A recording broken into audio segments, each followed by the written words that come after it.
आकाशवाणी मध्य प्रदेश से प्रस्तुत हैं प्रादेशिक समाचार। नमस्कार, समाचारों के साथ मैं नवनीत चौबे। सबसे पहले इस बुलेटिन के मुख्य समाचार। प्रधानमंत्री नरेंद्र मोदी ने रोजगार मेले में 51,000 से अधिक युवाओं को नियुक्ति पत्र वितरित किए। मुख्यमंत्री डॉक्टर मोहन यादव कल इंदौर में करेंगे एमपी टेक ग्रोथ कॉन्क्लेव 2025 का शुभारंभ। प्रधानमंत्री कल मन की बात कार्यक्रम के जरिए लोगों के साथ साझा करेंगे अपने विचार। और भोपाल, विदिशा, नर्मदापुरम सहित कई जिलों में बादल बारिश से गिरा पारा, गर्मी से मिली थोड़ी राहत। अब समाचार विस्तार से।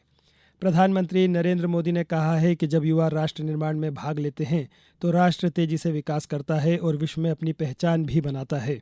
उन्होंने कहा कि आज देश के युवा अपनी मेहनत और नवाचार से दुनिया को दिखा रहे हैं कि देश में कितनी संभावनाएं हैं।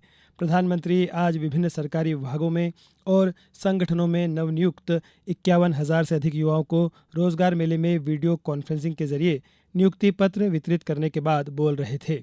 श्री मोदी ने कहा कि जिन युवाओं को आज नियुक्ति पत्र मिले हैं उन पर देश की अर्थव्यवस्था और आंतरिक सुरक्षा को मजबूत करने, आधुनिक बुनियादी ढांचे का विकास करने और श्रमिकों के जीवन में बदलाव लाने की बड़ी जिम्मेदारी है।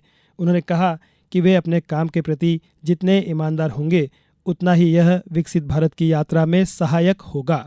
जब युवा राष्ट्र के निर्माण में भागीदार होते हैं तो राष्ट्र तेज विकास भी करता है और विश्व में अपनी पहचान भी बनाता है। भारत का युवा आज अपने परिश्रम और इनोवेशन से दुनिया को ये दिखा रहा है कि हम में कितना सामर्थ्य है। Skill India, startup India, digital India जैसे अनेक अभियान इस दिशा में युवाओं के लिए नए अवसर बना रहे हैं। प्रधानमंत्री ने कहा कि कुछ ही दिनों में मुंबई में विश्व ऑडियो विजुअल और मनोरंजन शिखर सम्मेलन वेव्स 2025 का आयोजन होने जा रहा है। उन्होंने कहा कि इस आयोजन के केंद्र में भी देश के युवा हैं। उन्होंने कहा कि देश के युवा रचनाकारों को पहली बार ऐसा मंच मिल रहा है। श्री मोदी ने कहा कि मीडिया, गेमिंग और मनोरंजन क्षेत्र के नवोन्मेषकों के लिए अपनी प्रतिभा दिखाने का यह अभूतपूर्व अवसर है। कुछ ही दिन बाद मुंबई में world audio visual and entertainment summit यानी वेव्स 2025 का आयोजन होने जा रहा है। मीडिया, गेमिंग और एंटरटेनमेंट फील्ड के इनोवेटर्स के लिए ये प्रतिभा दिखाने का अभूतपूर्व अवसर है। ये एक ऐसा प्लेटफॉर्म होगा जहां एंटरटेनमेंट से जुड़े स्टार्टअप्स को इन्वेस्टर्स और इंडस्ट्री लीडर से जुड़ने का मौका मिलेगा। रोजगार सृजन को उच्च प्राथमिकता देने की प्रधानमंत्री की प्रतिबद्धता के अनुरूप 15वां रोजगार मेला आज देश भर में 47 स्थानों पर आयोजित किया गया। प्रदेश में भी आज रोजगार मेलों का आयोजन किया गया। भोपाल में केंद्रीय वस्तु एवं सेवा कर तथा केंद्रीय उत्पाद शुल्क कार्यालय द्वारा आयोजित रोजगार मेले में केंद्रीय कृषि मंत्री शिवराज सिंह चौहान ने 200 से ज्यादा अभ्यर्थियों को नियुक्ति पत्र सौंपे। इस दौरान श्री चौहान ने कहा कि 2047 तक पूर्ण विकसित भारत के निर्माण और उसमें हर युवा को रोजगार दिलाने के लिए अनेक योजनाएं चलाई जा रही हैं। प्रधानमंत्री श्रीमान नरेंद्र मोदी जी के नेतृत्व में एक नए भारत का उदय हो रहा है और लक्ष्य 2047 तक संपूर्ण विकसित भारत का निर्माण। लेकिन जब हम विकसित भारत की बात करते हैं तो 4 पिलर जो प्रधानमंत्री जी ने बताए, किसान, गरीब, महिलाएं और युवा और नौजवानों को रोजगार मिले, इसलिए प्रधानमंत्री जी ने एक विशेष अभियान चलाया हुआ है। 10 लाख शासकीय पदों पर वो नए रोजगार के अवसर सृजित कर रहे हैं। कृषि के क्षेत्र में भी हम अनेकों अवसर पैदा करने का प्रयत्न कर रहे हैं। उधर ग्वालियर में राजमाता विजया राजे सिंधिया कृषि विश्वविद्यालय में केंद्रीय रोजगार मेले का आयोजन किया गया, जिसमें केंद्रीय मंत्री ज्योतिरादित्य सिंधिया ने चयनित युवाओं को नियुक्ति पत्र वितरित किए। सूचना और प्रसारण मंत्रालय ने सभी मीडिया चैनलों के लिए परामर्श जारी किया है। इसमें उन्हें राष्ट्रीय सुरक्षा के हित में आतंकवाद रोधी अभियानों और सुरक्षा बलों की गतिविधियों की लाइव कवरेज न करने की सलाह दी गई है। मंत्रालय ने मीडिया से रक्षा अभियानों या गतिविधि से संबंधित स्रोत आधारित सूचना पर रिपोर्टिंग करने से भी दूर रहने की सलाह दी है। मंत्रालय ने कहा है कि समय से पहले ही संवेदनशील सूचनाओं का खुलासा देश विरोधी तत्वों के लिए सहायक साबित हो सकता है और अभियानों के प्रभाव और सुरक्षा कर्मियों की सुरक्षा को खतरे में डाल सकता है। मंत्रालय ने कहा है कि विगत की घटनाओं ने जिम्मेदार रिपोर्टिंग के महत्व को उजागर किया है। कारगिल युद्ध, मुंबई आतंकी हमलों तथा कंधार अपहरण जैसी घटनाओं के दौरान अनियंत्रित कवरेज ने राष्ट्रीय हितों को प्रतिकूल रूप से प्रभावित किया था। अब समाचारों में वक्त है एक ब्रेक का।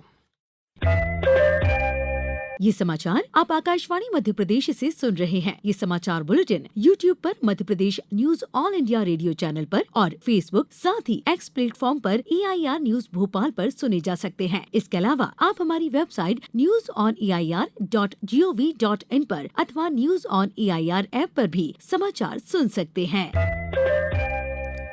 मध्य प्रदेश को टेक्नोलॉजी और डिजिटल नवाचार का केंद्र बनाने के उद्देश्य से आयोजित MP टेक ग्रोथ कॉन्क्लेव 2025 का शुभारंभ मुख्यमंत्री डॉक्टर मोहन यादव कल इंदौर के ब्रिलियंट कन्वेंशन सेंटर में करेंगे।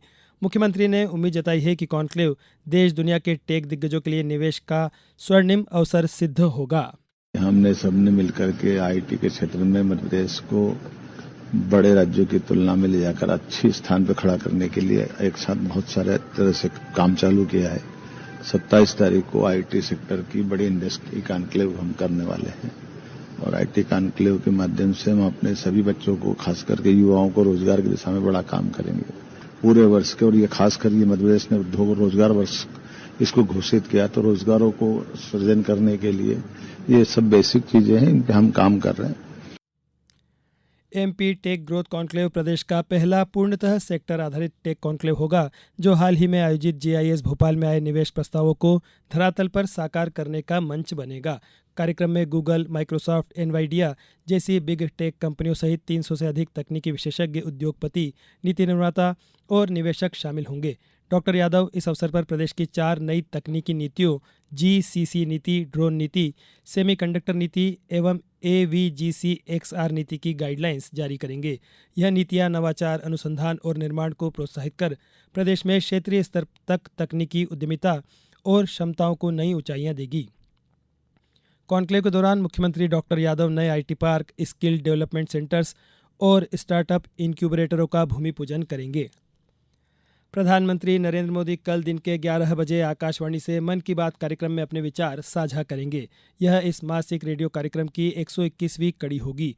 आकाशवाणी और दूरदर्शन के समूचे नेटवर्क, आकाशवाणी समाचार की वेबसाइट और news on AIR mobile app पर कार्यक्रम सीधे प्रसारित होगा।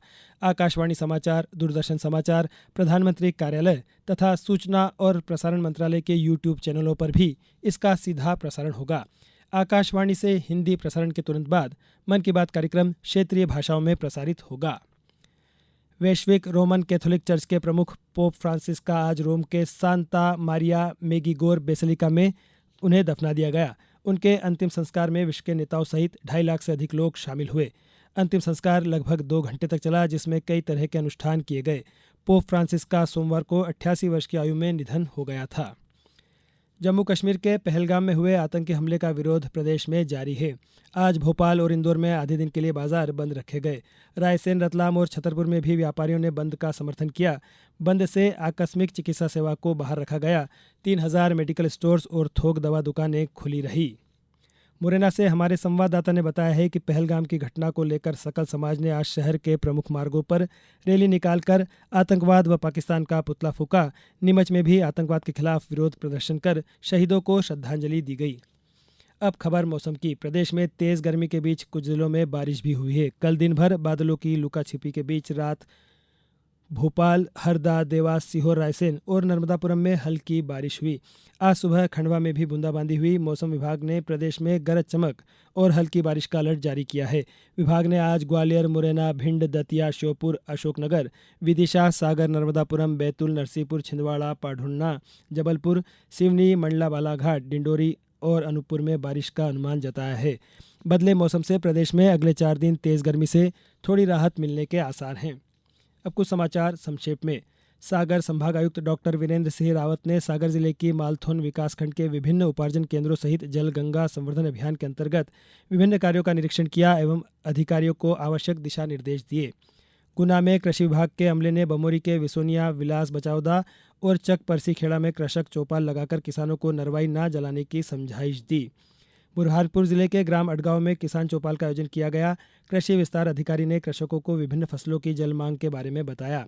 विश्व मलेरिया दिवस के उपलक्ष्य में छिंदवाड़ा में कार्यशाला का आयोजन किया गया। साथ ही मलेरिया जन जागरूकता रथ को भी हरी झंडी दिखाकर रवाना किया और सीहोर जिले के बुधनी में एकलव्य आदर्श आवासीय स्कूल में 7वीं, 8वीं एवं 9वीं की रिक्त सीटों की पूर्ति के लिए 8 मई को लेटरल एंट्री प्रवेश परीक्षा का आयोजन किया जाएगा। इस बुलेटिन में बस इतना ही। अगला बुलेटिन सुनिए सुबह 7:10